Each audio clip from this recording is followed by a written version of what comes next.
first impression is very hard to shake. Yeah. But no matter how well we do at the end of the pitch, if the beginning of the pitch wasn't as great as it can be, then it's too late. That first second when I step onto the stage, like my heart is just pounding. So like I'm trying to like cope with my anxiety while trying to deliver a pitch at the same time. People don't invest in decks. Software games publishers don't license games from decks. They trust people, so they should be focused on you. Do we make 2 pitches or do we tailor it to different audiences? Welcome to Pick My Brain, the podcast where we help startup founders hone their pitches to better connect with customers, co-founders, investors, and more. My name's Alan Jones, and I'm an ex-startup founder myself, but now I'm an angel investor and a founder coach with quite a bit of experience helping startup founders find their way and achieve their goals. But I'd like to acknowledge that this podcast is being recorded on the Gadigal land of the Eora Nation, lands that were never ceded. I pay my respects to the First Nations leaders and the innovators past, present, and emerging. On Pick My Brain, you'll hear real stories from founders as they pitch their startups, tackle the challenges of entrepreneurship, and work on turning their ideas into successful businesses. Each episode, I'll be diving deep to offer insights, advice, and strategies to help founders take their business to the next level. Thanks for joining me. Let's get started. You're listening to a Day1.fm show. Ever sat through security training and thought, none of this helps me ship code? Well, Catalyzer gets it. The Foundations of Application Security course is built for engineers who actually build things. 2 days, hands-on, and packed with lessons you can use the minute you're back at your desk. It's practical, it's relevant, and it'll make you better at your job, not just tick a box. Register your interest at galarcyber.com.au/learn for the 2026 intake. That's galarcyber.com.au/learn. We're joined today by Michelle Chen from Mental Jam. Welcome to the show, Michelle. Thank you for having me. I don't know if you listened to or watched previous episodes of Pick My Brain, but there's 2 standard questions that I like to ask founders before we get started. The first standard question is, when you were young, when you were a kid, what did you think you wanted to be when you grew up? Funnily enough, I thought I wanted to be a fashion designer. And for the longest time, I thought that was just something I wanted. But later on, I realized it's because that was what my mom wanted to be when she was younger. And I somehow attached to it. And as I got a bit older, I was like, wait, no, this isn't really what I wanted. I was just like trying to live out my mom's dream. Yeah, I get that. Are you an only child or the eldest child? I am the middle child, so the people pleaser. Yeah, the people pleaser. Great. I did the same thing, growing up. My father was a chiropractor, and I thought I should become a chiropractor like my father. But I just didn't really have the passion for healing people that he did. And here we are today. Mm-hmm. Now, my second question is, before you became a tech startup founder, what were you doing, and what happened to make you pursue Mental Jam instead of what you were doing before? So before I started as a tech startup, I was doing my PhD. So in my PhD, I was co-creating video games with people about their lived experiences of depression and anxiety. And when I graduated, that's when I realized, this is really cool. I want to take it out to the world. And tech startup seems like the way to go. So you weren't done with this particular intellectual challenge. You wanted to keep developing it and maybe commercializing it. Absolutely. Mm. Okay, cool. So you are a member of the Catalyzer family, right? Mm-hmm. Yes. The accelerator program for migrant entrepreneurs and refugees. How long ago did you go through the Catalyzer program? I think it was sometime last year when I graduated. I was like, okay, cool. I think startups are the way to go. I know nothing about startups. So I was looking for different programs, and Catalyzer was one that came up because I came to Australia as an international student. And what really appealed me about the Catalyzer program is people are also migrantpreneurs, and they know the challenges that is even more as an international student, now temporary grad visa holder, that Australians may not face. Cool. Is it a program you'd recommend? Absolutely, because the cohort itself, some people are a bit more advanced, some people are just starting out, and it's such a good cohort because we all face a lot of similar challenges, and even though everybody's doing different things, we learn a lot from one another. Cool, cool. Full disclosure for the audience, I'm actually on the board of Catalyzer and been a passionate supporter since the Catalyzer Accelerator program got started. So it's one of many accelerator programs that I'd recommend, but one in particular relevance to people from a migrant or a refugee background. Thanks for that, Michelle. We're here today to talk about your pitch for Game Jam. Who have you been pitching to? What kinds of settings? I through a lot of the startup programs. I recently pitched at the Startup Network as well, and their health and well-being night. And right now we're in kind of two stages of pitching because we're pitching ourselves as a startup to like startup founders, investors, but we're also pitching ourselves as a game to game publishers, and we have a few pitches coming up when we're going to like pitch to some game publishers, and hopefully they'll give us some money. So I guess like the audience of our pitch is quite different, and we're kind of in that in between. Is like, how do we tailor our? Do we make two pitches, or do we tailor it to different audiences? Cool. Okay, so my advice would definitely be to tailor. Okay. Yeah. Okay. Yeah. So. Yeah, those two different kinds of audiences are related. They're not entirely dissimilar, but they are different in what they're looking for, right? So a games publisher is a studio model, where they identify emerging talent and they try and secure the rights to their intellectual property as affordably as possible. And what they're trying to assess is what do they think is the long-term commercial revenue opportunity out of being the publisher and distributor of this game. Whereas investors are certainly looking to invest in a growing company, but their interest is in, if I hold 1,000 shares in this company, how much might those 1,000 shares be worth in say a decade's time? So one of the variables that determines how much each of those shares is worth is how much revenue the company is earning per annum in 10 years' time.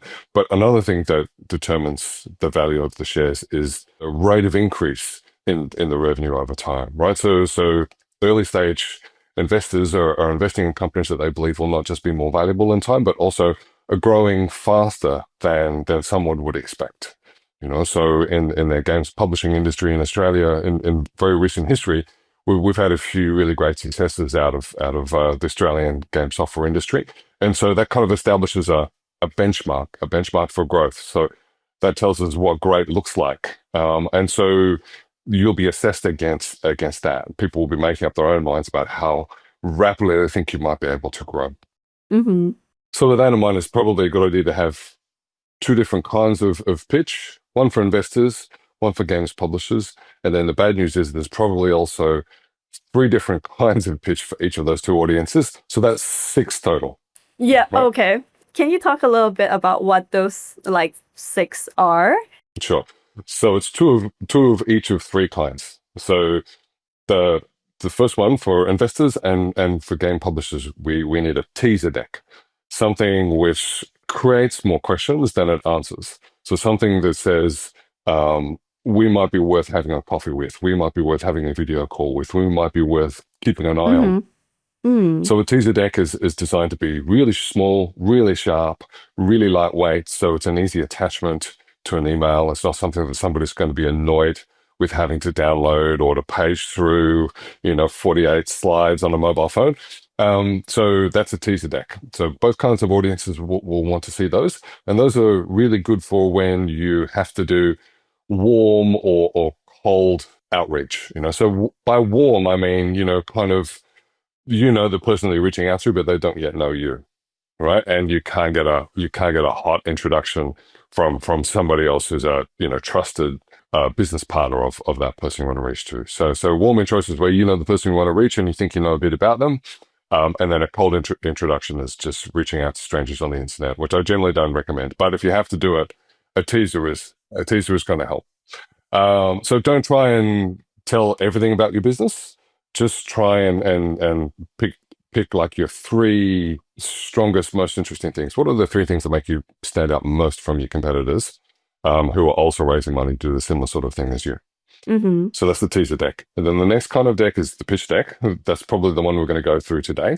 And so that is something which supports what you say when you're having a meeting with someone, when you're pitching them for investment or for software. So a pitch deck by itself doesn't sell an investor or a games publisher on what you need to do, Yeah. but it helps you tell the visual part of the story, right? So the story is still you, the storyteller, but the deck should help you tell the visual part of the story. So don't get too drawn into PowerPoint or Keynote or Canva or whatever you use for your deck tool. Don't be tempted to overthink it and make it more complicated, more dense with information. Because of these early stages, people are trying to establish credibility and trust in what you're saying. Mm.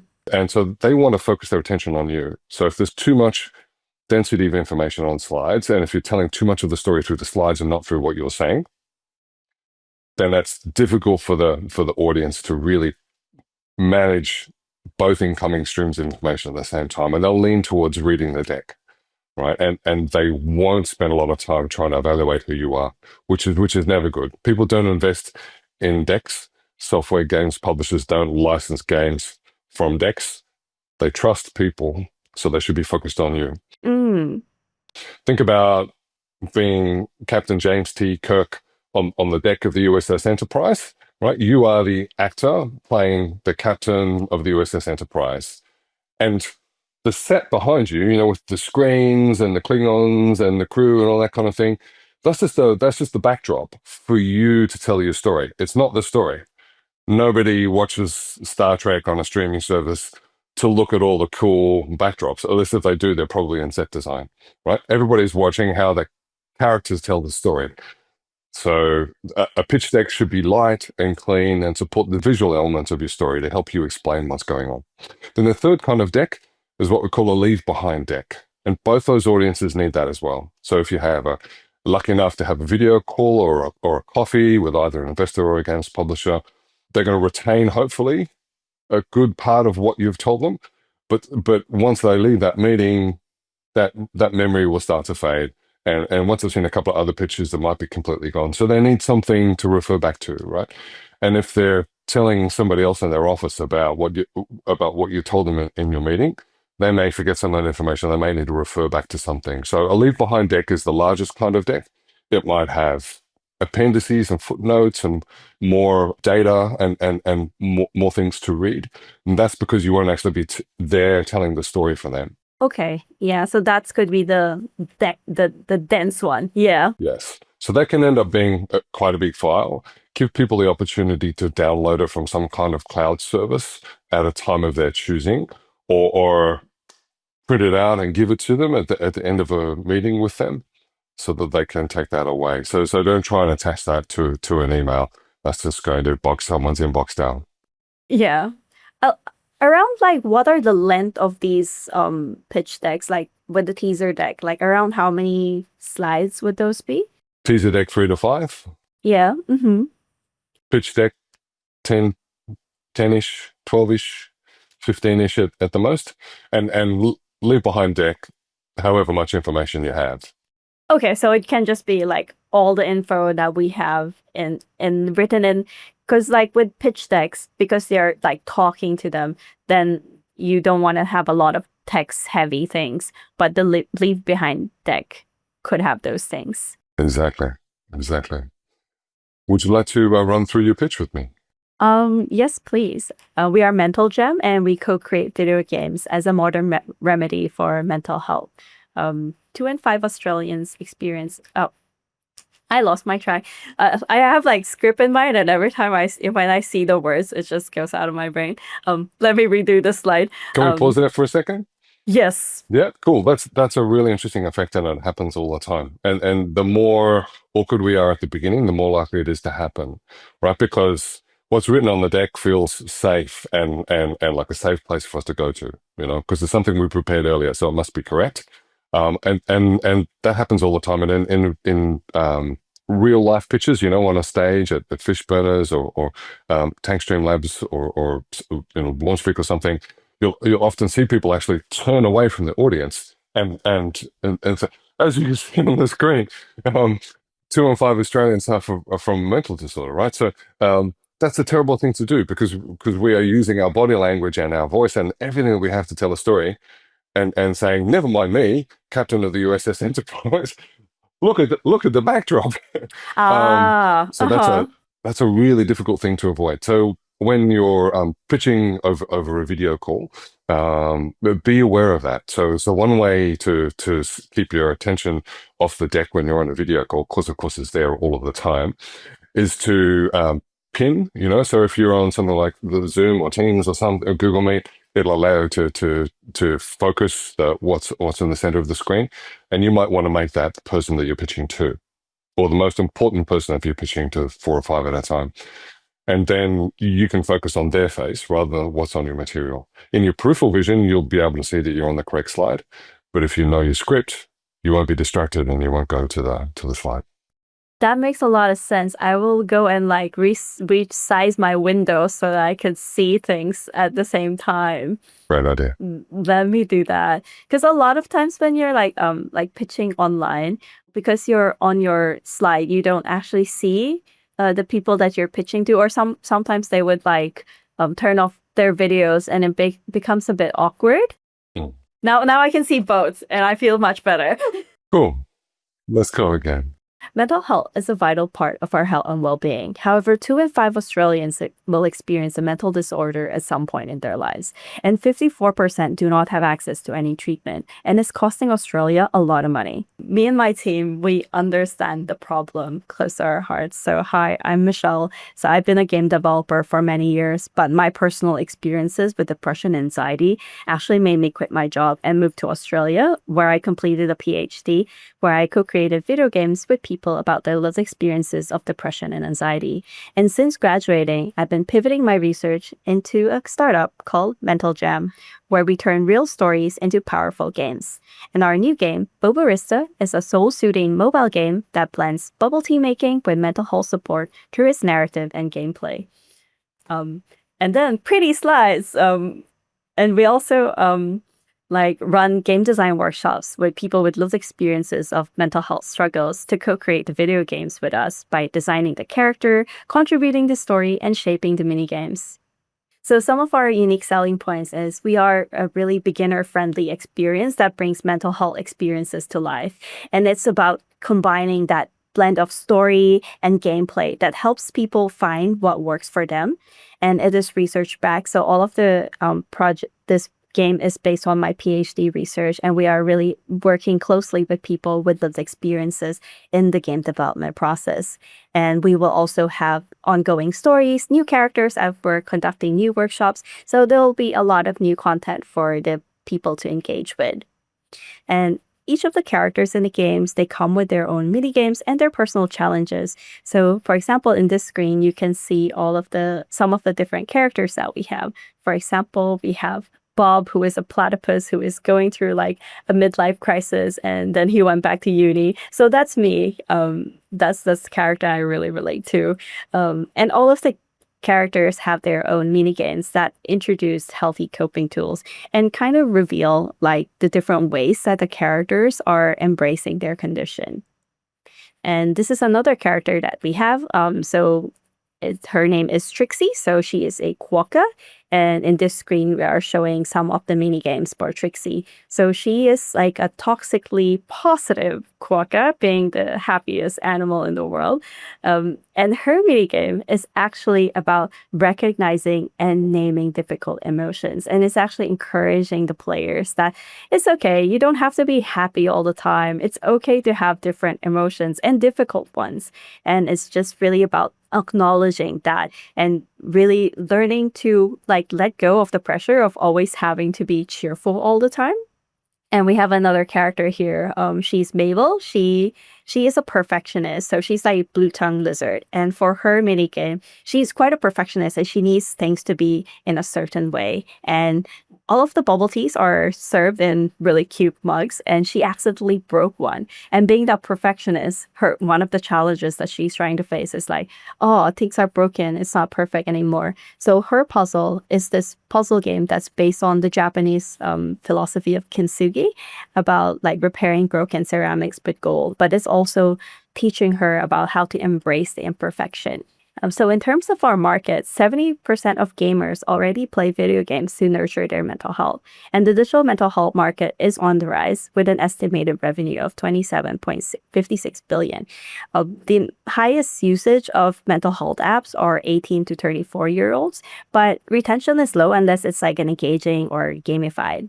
Our target audience are women and non-binary people aged 15 to 35, especially young adults who are still navigating life challenges and trying to prioritize their self-care.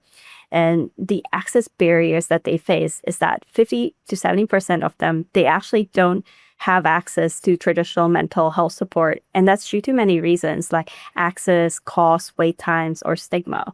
And there is a really huge market need for this. 1 in 5 people have mental health condition, and the opportunity that we have is that they're already using their phones. So this is a great opportunity for us to deliver this platform to something that's very accessible that they can quickly pick up, and it's also gamified and it's like fun to play.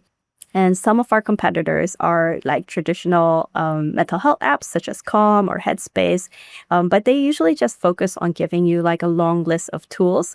While our game, because we have the story that provides that context, so we're also like sharing people's stories through the characters and introducing these mini games in the context of those characters.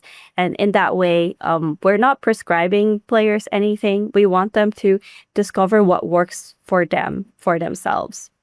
And here are some of the comparable title sales. Calm and Headspace are dominating the market, but there are a lot of new players such as Finch and Quabble and Betwixt, which is also a research-backed app as well.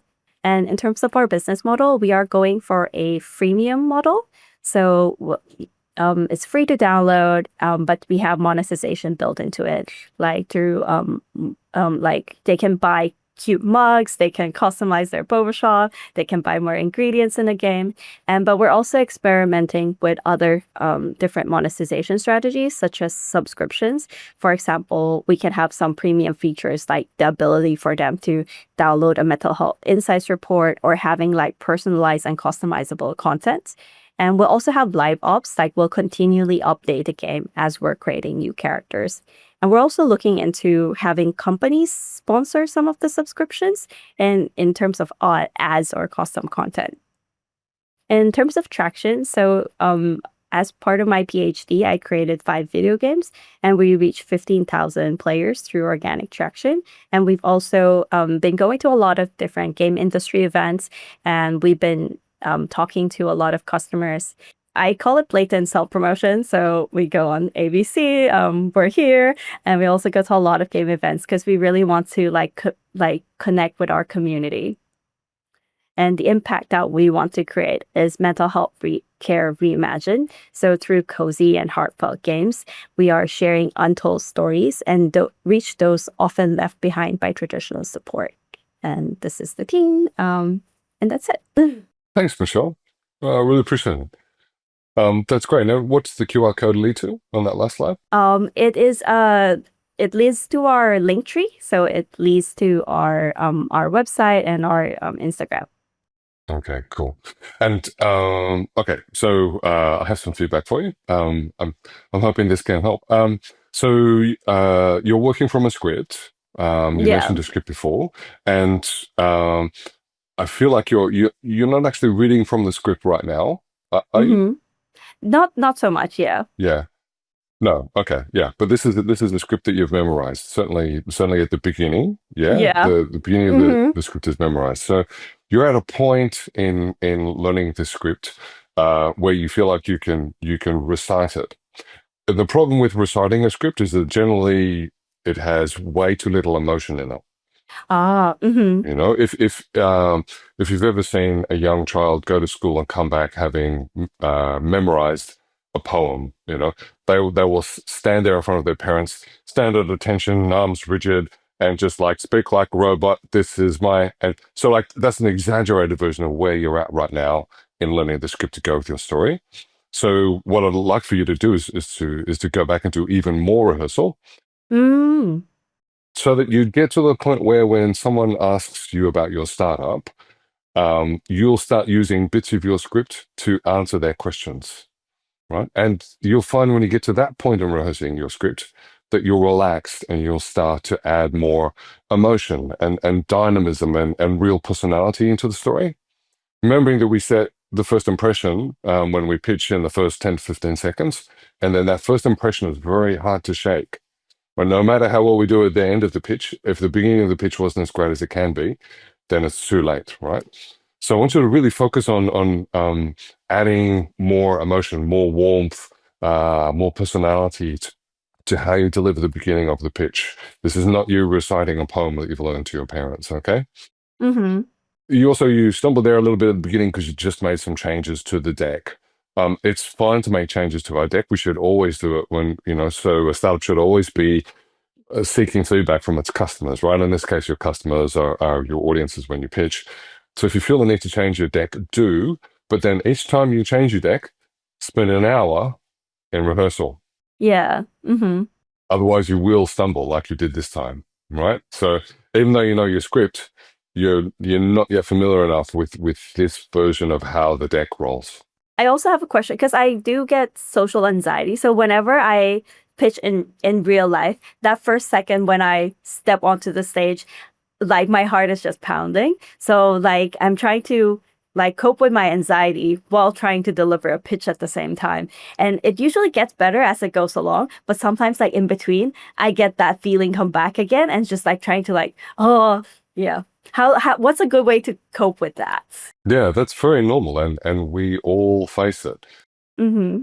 So, we can't fix something that we don't understand. So what do you think when you look inside yourself?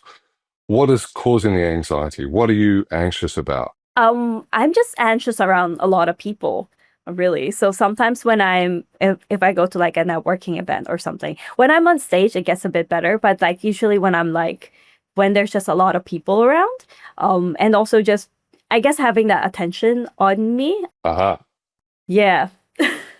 So I think that's the same for everyone. People with social anxiety and people without social anxiety feel nervous about being judged, feel nervous about being assessed, feel nervous about someone being silently critical of us. They may not actually show us they think of our pitch, but they might be, feeling it all the same on the inside. And if it's one person doing it, that's bad enough. But if it's 50 people, that would feel awful. And I think for most of us, that's a fear which is ongoing. Mm. A helpful tool that I can suggest is to step outside yourself for a moment and remember you are the captain of the USS Enterprise, right? Mm-hmm. And your audience will be judging the performance of the captain of the USS Enterprise, but they won't be judging you, right? So the version of you that steps onto the stage is the actor playing the role. Okay. They won't be judging your acting skills. They will be judging how the character appears. Oh. So I find that when I stand up on stage, the character I'm playing is based on me. If you like, what I'm trying to portray is the best possible version of me. I only have to keep it up for the time that I'm on stage, which is usually not very, very long, right? So I find that when I do that, if I feel that anxiety coming on, I'm thinking, oh my God, I'm making no sense here. This is probably going terribly. I'm going to regret this later. I try and bring my mind back to the fact, actually, they're not judging me. They're judging this character that I'm trying to create. Mm-hmm. So maybe think about that. That separation, stand outside yourself. Mm-hmm. A couple of other things that I think might help. Mm-hmm. Much of this material is fine for a leave behind deck. Yes. Yeah. With some information to back up, so more research sources on how games can help people manage mental health issues, for instance, that could be really helpful on a leave behind deck, and some more information about the commercial success of some of the other competitors in the market, some total addressable market, near-term addressable market kind of numbers would be helpful in a leave behind deck. But for an actual pitch deck, there are a few slides in this presentation where there's way too much reading. Okay, yeah. So when somebody tries to listen to what you're saying and tries to read what's on a slide, they can't easily do both. So usually what will happen is they'll stop comprehending what you're saying, and the sound of your voice will just be making it harder for them to read what's on the slides. So you kind of lose both ways. They're not really listening to you anymore, and they're also not really reading very well. So what we can do to help them is to bring their attention back to you, the speaker, and reduce the number of words per slide so that if there is something to read, they can skim through it really quickly. So I would recommend a perfect slide might have fewer than 10 words on it. Okay. Yeah. Right. Maybe at an absolute maximum 20 or 25. And that's something that most, reasonably good readers can skim read in the first couple of seconds of what you're saying, and then they can return their attention to what you're saying.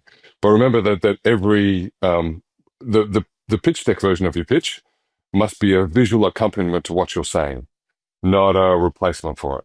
So go back through those slides that have too many words and see if you can find ways to make that more efficient. Saying to people, my PhD research is good, but it's not as strong as saying something like the latest mental health research, right? Because my PhD is a small subset, and there's probably, you've probably been inspired by a bunch of other stuff that you had to read in order to do your PhD.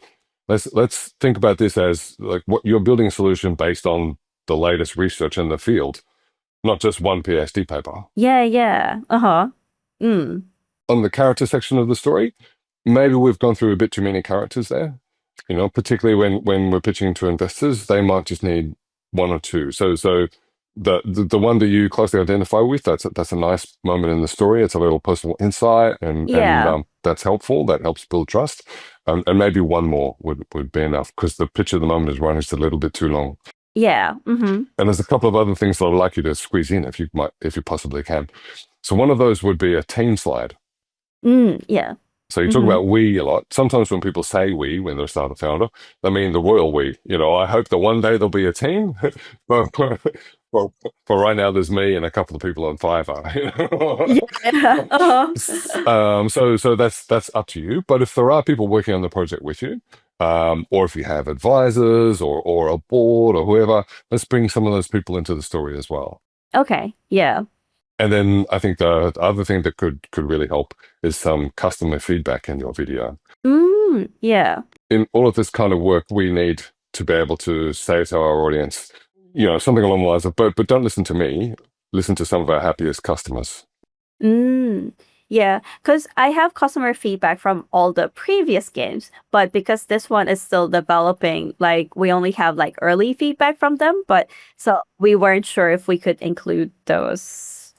Like it's still in development. So can we use feedback from the other games? Well, ideally, get the game closer to where it is now, than, closer to launch than it is now, and get people's reaction on video, ideally as they're playing the game, or if not, immediately afterwards, Oh, like we record them and then we include their like them saying it rather than just putting their quote on the seat.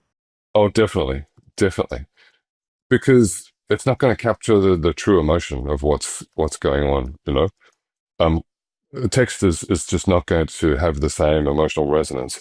And this is, the problem you're solving is mental health. And so if it shows promise for people who try the game early stages, video will be a great way to express that. No, that's really good. We'll definitely start doing that. Great. Michelle, thanks so much for appearing on Pick My Brain today. I want to thank you very much and wish you all the best with your journey. Thank you so much for having me, and the feedback has been really valuable. Thank you again. I appreciate that a lot. So if anybody wants to find out more about Mental Jam, can you give our audience a URL they can go to? So just go to hellomentaljam.com, or if you want to follow us on TikTok or Instagram, is hello.bobarista. Thanks so much, everybody. That was Michelle Chen from Mental Jam. Thanks, Michelle, and thanks, audience, for joining me for this and every episode of Pick My Brains, the advice podcast for every startup founder. Thanks for listening. If you enjoyed this episode, never mind though, don't forget to like and subscribe nonsense that every podcast host goes on about. Instead, please take a moment to think about someone you know who could use some of the advice we've shared, and tell them they should listen to it. Maybe they'll choose to like and subscribe. That'd be nice, but I don't care. I'm not a lawyer or an accountant, and what you've heard today is not intended as financial or legal advice and should always seek that from a qualified professional before making decisions. And I'm not a superhero either, so sometimes don't forget that I'm fallible, and very occasionally I might even be wrong. So please let me know when you think I might be, so I can get better at this too. Just reach out to me on any of our social channels or email the show at pickmybrain@startupfoundercoach.com. pickmybrain@startupfoundercoach.com. The Pick My Brain podcast is produced, edited, and beamed directly to your ears by the hardworking and understaffed team at Day One, the podcast network for founders, operators, and investors. Find out more at day1.fm. Thanks for joining me for this and every episode of Pick My Brains, the advice podcast for every startup founder. Have you been listening to the show and wishing you could ask for a little advice about your startup? Well, here's your chance to do just that. We're trying something new and you can be part of it too. Leave me a voicemail message with a question you'd like answered in a future episode, and I'll do my best to give you the best advice I can. Just go to speakpipe.com/pickmybrain and leave me your most pressing question, request, or just some feedback and support for the show. Go to speakpipe.com/pickmybrain or follow the link in the show notes.